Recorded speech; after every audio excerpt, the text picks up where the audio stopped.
जैसा कि last episode में हमने देखा कि टैंग शैंग ग्रैंड मास्टर के कहने अनुसार हॉल स्पिरिट एकेडमी के अंदर आ गया था और वहाँ उसे अपने पुराने वाले स्पिरिट मास्टर मिलते हैं। वो उसे इस एकेडमी के हेड से मिलवाते हैं और अब हेड टैंग शैंग को अपने साथ एक जगह ले जाता है जहाँ वो उसे मार्शल सोल हॉल दिखाता है। यहाँ पर बहुत हाई लेवल की मार्शल सोल रखी हुई थी और ऐसी मार्शल सोल सिर्फ बड़े शहरों में ही मिला करती है। ये जगह सेक्रेड टेम्पल है और इसके अंदर रखी हुई सोल को सिर्फ हाई स्पिरिट सोल वाले ही हासिल कर सकते हैं। हर कोई स्पिरिट मास्टर इसको हासिल करना चाहता है, लेकिन अभी तक ऐसा कोई भी पैदा नहीं हुआ है जो इसको प्राप्त कर पाए। अब फिर टैंग शैंग उन्हें अपनी स्पिरिट सोल दिखाता है और उसके अंदर जब वो दतूरा स्नेक की स्पिरिट रिंग देखते हैं तो बहुत शॉक हो जाते हैं। जब उन्हें ये भी पता चलता है कि इस बच्चे की सोल पार 13 है, तब वो बहुत अचंभित होते हैं क्योंकि इस बच्चे ने 2 लेवल स्किप करके सीधे 13 सोल पार हासिल कर ली थी। अब वो समझ जाते हैं कि जरूर इसका टीचर कोई बड़ा आदमी है और जब वो उसे उसके टीचर के बारे में पूछते हैं तो टैंग शैंग ग्रैंड मास्टर को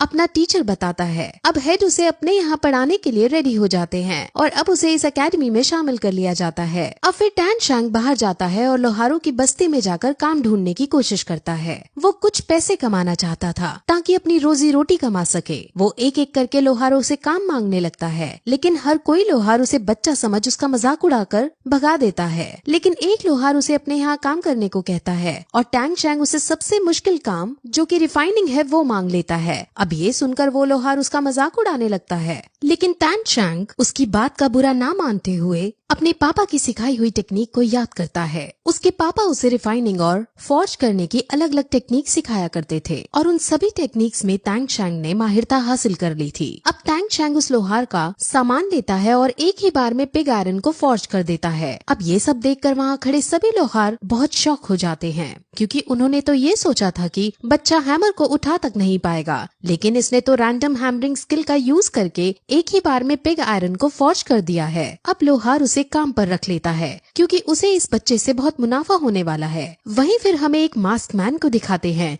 जो टैंग शैंग को छुप छुप कर देख रहा था और उसकी हर गतिविधि पर नजर रख रहा था। अब फिर ट्रेनिंग करते करते और लोहार का काम करते करते उसे 1 साल बीत जाता है और फिर 1 साल बाद वो जीवू के साथ मिलकर अपने घर अपने डैड से मिलने जाता है, लेकिन वहाँ उसे अपने डैड नहीं मिलते। वहाँ उसके ग्रैंडपा जैक मौजूद थे जो उसके डैड का एक लेटर देते हैं। लेटर में लिखा था कि वो अब टैंग शैंग से दूर जा रहे हैं क्योंकि अगर वो टैंग शैंग के पास रहेंगे तो टैंग शैंग को ट्रेनिंग करने में दिक्कतें होंगी और दूसरी बात उन्हें अपना भी एक पुराना काम है जो पूरा करना है, जिस वजह से वो अब तभी वापस लौटेंगे जब टैंग शैंग एक ताकतवर योद्धा बन जाएगा। अब अपने पापा को गया हुआ देख टैंग शैंग को बहुत बुरा लगता है। वहीं ग्रैंड मास्टर जो अब भी शहर के अंदर थे और वो अपने स्टूडेंट टैंग शैंग को ही याद कर रहे थे कि तभी गेट पर वहाँ टैंग शैंग के पिता टैंग हाउ आ जाते हैं। टैंग हाउ और ग्रैंड मास्टर एक दूसरे से 20 साल से नहीं मिले थे और जब ग्रैंड मास्टर अब टैंग हाउ को देखते हैं तो वो उसे देखकर बहुत शॉक होते हैं। उन्हें ये भी समझ आ जाता है कि टैंग शैंग इसका ही बेटा है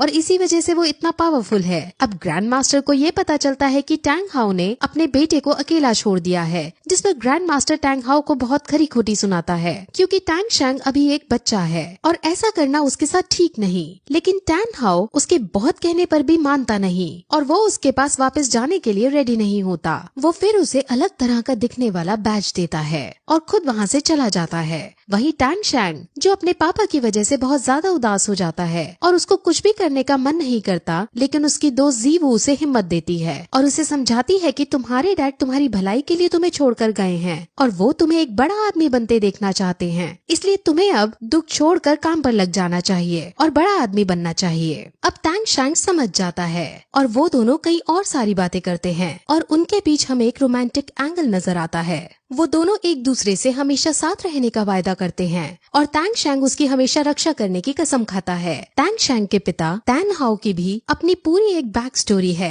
जो बहुत ज्यादा इंटरेस्टिंग है और उसके बारे में हमें आगे पता चलेगा। अब फिर टैंग शैंग जीवू को एरो चलाने की ट्रिक सिखाता है और उसे फिर अपना हिडन वेपन भी दिखाता है। हिडन वेपन को देख जीवू बहुत खुश हो जाती है और उससे हिडन वेपन मांगती है, लेकिन टैंग शैंग हिडन वेपन जैसी खतरनाक चीज को उसको देने से मना कर देता है। वहीं अब टैंग शैंग आसमान में देखकर अपने डैड को याद करता हुआ खुद से ये प्रॉमिस करता है कि वो एक दिन जरूर बहुत ज्यादा स्ट्रॉन्ग बनेगा। अब फिर उसको ट्रेनिंग करते 5 साल बीत जाते हैं और हमें 5 साल बाद टैंग शैंग को जीवू के साथ दिखाते हैं। वो दोनों अब बड़े हो चुके थे और अब वो ग्रैंड मास्टर के कहे अनुसार अपने हाई स्कूल की पढ़ाई करने श्रेक स्कूल में जा रहे थे। वो दोनों अब भी एक साथ रहते थे और उन दोनों में अब भी कहीं ना कहीं रोमांटिक एंगल था, लेकिन सिर्फ जीवू की तरफ से। टैंग शैंग उसे सिर्फ अपना एक दोस्त मानता था। अब श्रेक यूनिवर्सिटी का एंट्रेंस 2 दिन बाद था और 2 दिन तक उन्हें इस शहर में रुकना था और अब वो दोनों इन 2 दिनों के रुकने के लिए एक होटल देखने लगते हैं। वहाँ चलते चलते जीवू को एक होटल नजर आता है। उस होटल का नाम रोज होटल है और अब वो दोनों उसके अंदर जाते हैं। वहाँ सिर्फ एक रूम खाली था और वो उसके अंदर अपनी बुकिंग करने लगते हैं, लेकिन तभी वहाँ उनकी ही उम्र का एक आदमी जो 2 लड़कियों के साथ खड़ा था वो आता है और उनकी बुकिंग छीनकर खुद उस कमरे को लेने लगता है। वो आदमी बहुत ज्यादा स्ट्रॉन्ग था और होटल का मैनेजर तक उसके सामने झुकता था।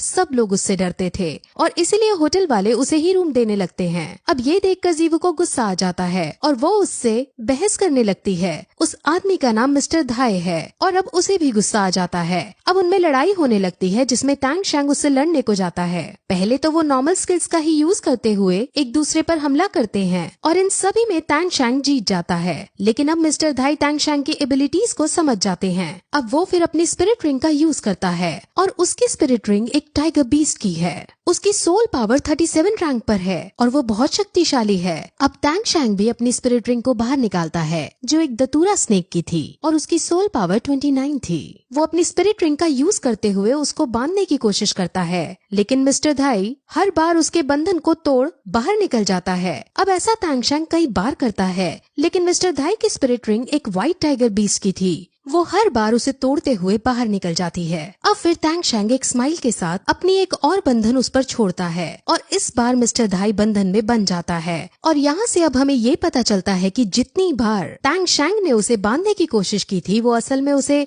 बांधना नहीं बल्कि उस पर पॉइजन छोड़ना चाह रहा था और हर बार उसके ऊपर थोड़ा थोड़ा पॉइजन गिरा था, जिससे उसकी बॉडी अब पैरालाइज होने लगी और अब वो बंधन में बंध गया और वहाँ ऐसा लगने लगता है मानो टैंग शैंग जीत गया हो। लेकिन तभी मास्टर धाई अपनी तीसरी स्पिरिट रिंग का यूज करते हैं। उसकी तीसरी स्पिरिट रिंग व्हाइट टाइगर वज्र फॉर्मेशन थी और ये स्पिरिट रिंग उसके पॉइजन को तबाह कर देती है और अब टैंग शैंग भी समझ जाता है कि इसको अभी इसी वक्त नहीं हराया जा सकता।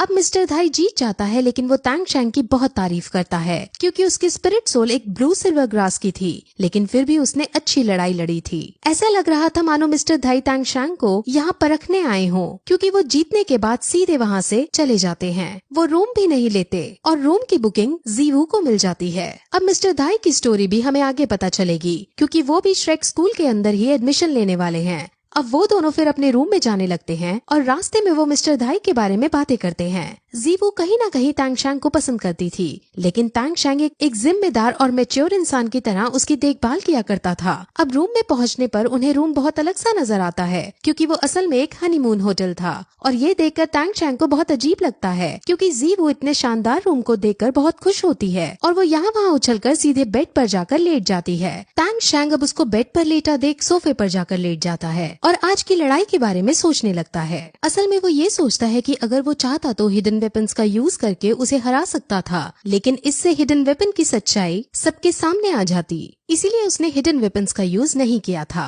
वो फिर हिडन वेपन्स की कैपेबिलिटीज को याद करने लगता है और उसे अपने पिछले जन्म की एक बात याद आती है कि कैसे जब उसके सेक्ट के अंदर एक खतरनाक चोर भाग रहा था तो टैंग शैंग ने हिडन वेपन्स का यूज करके उसे पकड़ लिया था और उसे मौत के घाट उतारा था। अब फिर अगले दिन वो दोनों शहर घूमने जाते हैं, जहाँ एक शॉप के अंदर जाने पर टैंग शैंग को एक क्रिस्टल नजर आता है। वो उसे खरीदना चाहता है और जब वो इसका रेट पूछता है तो शॉपकीपर उसे बहुत ज्यादा दाम बढ़ाकर बताता है। टैंग शैंग मान जाता है, लेकिन जीवू उसे इतनी महंगी डील ना करने को कहती है। लेकिन तभी जब शॉपकीपर ये देखता है कि टैंग शैंग किसी भी कीमत पर ये खरीदना चाहता है तो वो इसके दाम और ज्यादा बढ़ा देता है। अब ये देख जीवू को गुस्सा आ जाता है और वो टैंग शैंग को लेकर वहाँ से बाहर निकलने लग जाती है। लेकिन तभी शॉपकीपर टैंग शैंग की कमर पर ग्रैंड मास्टर की दी हुई बेल्ट देखता है और वो समझ जाता है कि ये लड़का ग्रैंड मास्टर का डिसाइपल है। वो फिर उसे ये पीस फ्री में देने लगता है, लेकिन फिर भी टैंग शैंग उसके कुछ पैसे देकर उस पीस को अपने साथ रोज होटल में ले जाता है और वहाँ हैमर की मदद से उसको क्रश करके उसके ग्रैन्यूल्स को कलेक्ट करता है। असल में ये एक हेयर क्रिस्टल था और इस दुनिया में तो इसे एक नॉर्मल पीस ही माना जाता है, लेकिन टैंग शैंग के अकॉर्डिंग हम इससे बहुत छोटे छोटे और पतले साइज की नीडल्स बना सकते हैं और ये हिडन वेपन से भी ज्यादा शक्तिशाली हथियार साबित हो सकते हैं। टैंग शैंग को क्योंकि पिछले जन्म की नॉलेज थी, इस वजह से वो यहाँ एक नए तरह का हथियार बना पाया।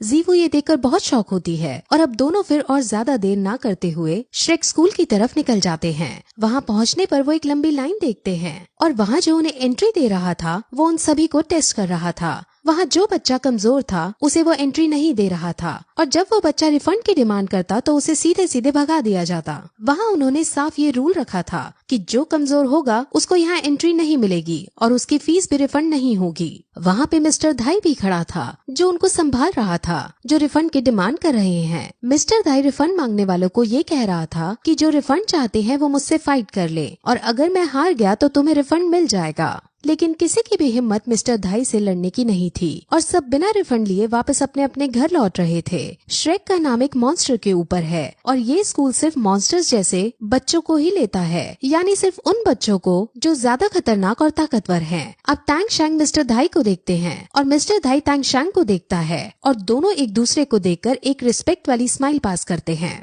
अब टैंग शैंग और जीवू का टेस्ट होता है और वो दोनों पावरफुल हैं, जिस वजह से उन दोनों को एंट्री दे दी जाती है। स्कूल के अंदर अपनी एक अलग ही दुनिया थी और वहाँ उनको कंपनी देने और रास्ता दिखाने के लिए मिस्टर धाई उनके साथ चलते हैं। वो रास्ते में कई तरह की बातें करते हैं जिसमें मिस्टर धाई अलग अलग सोल स्पिरिट्स के बारे में उन्हें बताते हैं। वहाँ एक लड़की भी होती है और जब मिस्टर धाई उसे देखता है तो ऐसा लगता है कि मिस्टर धाई उस लड़की को पसंद करने लगा है। अब फिर वो अंदर जाते हैं जहाँ कई सारी दुकानें मौजूद थी। वहाँ एक सॉसेज बेचने वाली वेंडर शॉप भी आती है और उस वेंडर शॉप पर फोकस करते हुए ये एपिसोड यहीं खत्म हो जाता है। अब इसके अंदर अलग अलग स्पिरिट सोल के बारे में बताया गया है जिसे हम अगले वीडियो में बताएंगे, क्योंकि अगर स्टोरी के साथ उसको एक्सप्लेन करते तो आपके लिए बहुत कंफ्यूजिंग हो जाता।